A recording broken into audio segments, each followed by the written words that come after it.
Konnichiwa, party peeps. MangaMan here. And KittieOnALeash. And we're here to talk about Anime Milwaukee 2019. Yay! Yay! So this is Kittie's third Anime Milwaukee, if I'm not mistaken. It's either third or fourth. Third or fourth. Yeah. I might be either sixth or seventh for me. I don't really know. But we're here to talk about the good, we're here to talk about the bad, and we're here to talk about the swag. So let's first talk about what was good about Anime Milwaukee. Kittie, if you want to start. It was awesome this year. There were a lot of really cool panels that we got to check out, and I really liked it. The guests were really cool. Cosplays were great as well. And yeah, overall, it was a really, really good convention. Like, I feel like I don't really have too many bad experiences with Anime Milwaukee, and this year definitely did not disappoint. There were a lot of good informative panels this time. We decided to check out a bunch of them. Yeah. From how to make it in the art industry to how to get your wigs prepped and stuff like that. Yep. And one of the really cool panels we went to was actually Paranormal After Dark by Bob After Dark. By Bob After Dark. Which was super cool. And we talked about... Support him on his podcast. Yes, we talked about Wisconsin hauntings, like haunted buildings here in Milwaukee and Kenosha and so on. Cryptics like Wendigos, Dogmen, a lot of dogs and beasts and such. Yeah. That one was really fun. Yeah. Another one of my favorites was the wig styling panel with Moderately Okay Cosplay. It was moderately okay. It was awesome. He's such a cool guy. And go follow him because he's a cosplayer and he does a lot of super, super cool cosplays, especially a lot of Kingdom Hearts. And Final Fantasy. If you're a fan of either of those, definitely check him out. Yeah, and he seems like a really sweet guy. Also, we went to another panel. Didn't catch her name or what her business was. No, but she was an artist. Yeah, she was an artist, and the panel was on digital art and Artist Alley 101. So we got some cool insight on how to commission our art, what to price it for, how to set up Artist Alley and get into selling your art. And some good vendors and other places to talk to about getting the proper material needed for it. Yeah. And did we really check out any other ones? We checked out one that was a writing panel. Yes, yeah, we did. Yeah. We did. Plot and Story? Plot and Story. We went to a Plot and Story writing panel. I apologize, I can't remember the folks that were at that panel. I don't think we have any business cards, but we'll get to that in the cons of the con. Yeah. But, learned a lot about how to get over a writer's block. And I needed that because, as most of you folks have known, you haven't seen many content on my page, and I do apologize for that. Yeah. But hopefully we should have some more videos to come. Yes. Me too. I've been slacking. I know. It's okay. Busy, like. Very busy. Yeah. Did we go to any other panels, really? Not that I recall. I think that was about it. I went to one that was burlesque and drag. Oh, that's right. Like how to get into it, how to get started. Stuff I'm kind of interested in. And Bubble Pop Burlesque was there, and they usually do the burlesque show on Friday. So it was really good to get that insight and answer and ask questions and such. So that was cool. And they also had, I only caught the tail end, I didn't stay for the whole thing. Well, they also had some good insights on, like, acting in general, like how to get over stage fright and stuff that I felt was very good. Yeah. Very informative there. Yeah, it was awesome. But it wasn't all awesome. There were a few cons. With the convention. With the con, yeah. And it's nothing so much that can be helped for the convention staffers, for the most part, some of it.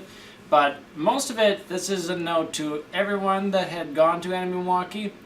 If you bump into somebody, say excuse me. Say pardon me. Even if you just brush into them, like if you're wearing a big cosplay and you brush up against someone, say sorry because that is not a good feeling. If your Soul Eater's scythe hits the back of someone's head, say you're sorry, you know? Type of thing. Because there were a lot of times where we were in crowded places and either the people didn't notice that we were bumped into or they didn't know that they were taking up so much room. But just be more aware. If you know you're going to be squishing through people, say something. Sorry, pardon me, and walk through. I got bumped quite a bit. I got brushed into quite a bit. I've had hands brush against me. Like, it's awkward. Just don't do it. It's rude. And that also kind of leads into the next kind of con we had was about manners in general, not just from attendees, but just from like staffers and whatnot. Watch your manners. Watch your P's and Q's. Watch your manners. Be aware of the space around you. I was sitting at a panel, and it was the Bob After Dark one, and an amazing panel. But the person behind me kept kicking a chair, like a toddler, like when you're at the movie theater. They kept kicking the chair. And at one point I looked back, and I probably gave them a stink eye, like, hello. And they stopped, but then they kind of kept doing it. It's like, just know that somebody is in front of you. Stop. And then I was at another panel, and someone had their feet on the chair kind of next to me, and their feet were stinky. So I'm smelling that the whole time. Besides that one feet stunk funk, the rest of the con was surprisingly clean. Good job, everybody, in taking your showers and your deal for BO. Yeah, the game room was very pleasant to walk through. So for yay. once, yeah. So kudos to those people there. Kudos. Good job. I guess, and then the cons for like the convention staffing, let your panelists know when they are supposed to come in, because we were at the artist panel before, and the next group kind of like came up to our panelist and semi-rudely said like, is it going to be much longer because we got to get set up? Yeah.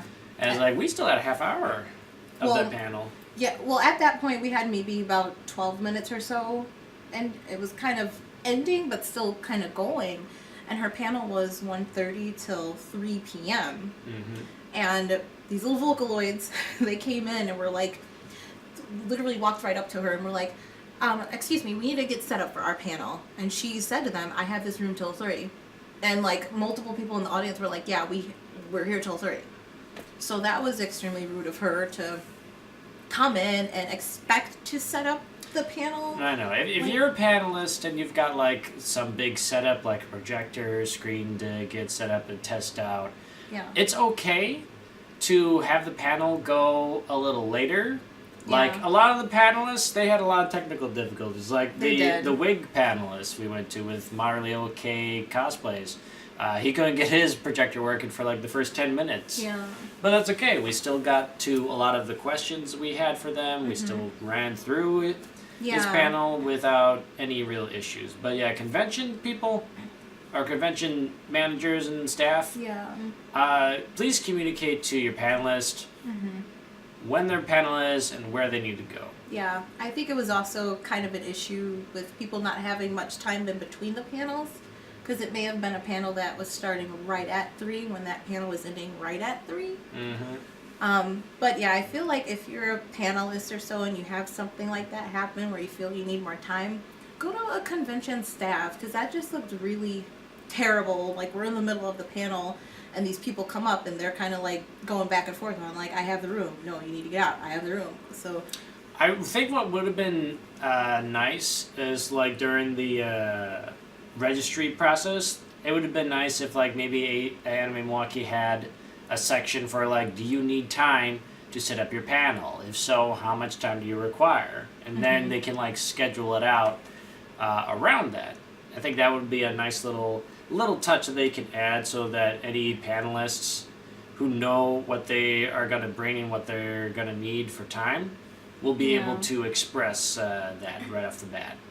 Also, one quick little thing is, it would be nice if they had more staff kind of like maybe monitoring the doors, or like when the panels are going on, because there was one we were in and the door was open and we could barely hear what the panelists were talking about, and no one really got up to close the door really, so that was really distracting. There was a lot of K-pop music going on, so if they just had a staff member say, hey, there's a panel going on, there's a door open, let me close it. Just some people walking back and forth a little bit, that would help. Speaking of staffing members, I think it'd be also nice to have staff either have some clear identification that they are staff, like maybe a different color lanyard or badge, or maybe have a t-shirt. Yeah. Like, it's cool that people are allowed to cosplay even when they're on staffing committee, but if I'm like trying to go up to someone like, hey, do you work here? And they're like, no, oh, sorry. You know, it gets a little confusing. It'd be nice to have some clear identification marker on them. Like, hey, purple badges are staff members only. Red badges are for con goers or whatever. Yeah, there was a panel I was trying to get into, and there was someone kind of sitting by the door, but they just looked like a regular cosplayer. Like, maybe they're waiting for the panel too. So I happened to just walk up to the door, and this guy, he's like, you need to show me your badge before you can go in there. And it's like, well, you don't look like a staff member. You just look like a regular person. Like, don't come to me with some attitude when I don't know that I'm supposed to do something. I know you're doing your job, but yeah. Yeah, it's cool that they are allowing people to wear cosplay, but it still needs to be clear who's staff, who's not staff. Last couple of things we'll mention before moving on to the swag. For cons, artists, I know you have limited space. I know you have limited supplies, but in advance, please bring plenty of business cards. Even if you don't have a lot of product, bring like 4 stacks of like 50 business cards. Yeah. Because we went to several artists, and like these two were just from like Bob After Dark and Vendor, and this one was like the only artist that had any business cards. Yeah. The rest of them we had to take pictures. Yeah, I mean, even with that one, she said that wasn't even a business card for her shop. But, yeah, like, even if you can't print out full-on business cards, something with your information on, because I feel like it's a little rude to say, I don't have business cards, but can you just take a picture of my information's right here, or, like, you could write it down or something. Because then I have to go in my bag, pull out my phone, take a picture, and, I mean, I might forget about it, but... Might go on the Google Drive and you'll never see it again. Yeah, so I just feel like that was a little unprofessional, and I understand as artists, we need more time to kind of get things together. To get prepped and prepared and whatnot, But be prepared on that. I know people like to just go around and collect business cards too. Like, I literally heard a girl say, I just love to just take business cards. But, you know, for people that actually do want them and do need them, it's a little rude if you tell me to take a picture of your information because you just don't have a business card. So, yeah. Is that all we want for the cons? Anything else you wanted to add about what we liked about the convention? Do you have anything? I mean, the panelists that we went to were very fun, very entertaining. Yeah. There wasn't any boring panels that we went to. Not really, no. No. Mm. They were all good. Really good job. Really good. There weren't many times where I looked at the panel and I was just like, okay, there's absolutely nothing for like 2-3 hours or so. Mm-hmm. So they did a really good job with the panels and spreading everything up. Yeah. So good job. Good job. All right, now let's talk about swag. As what we'll post right around here-ish, let's say, is some posters that we have gotten. The first one, KittieOnALeash had bought, is a picture of Super Saiyan God Goku Instinct, Killer Instinct.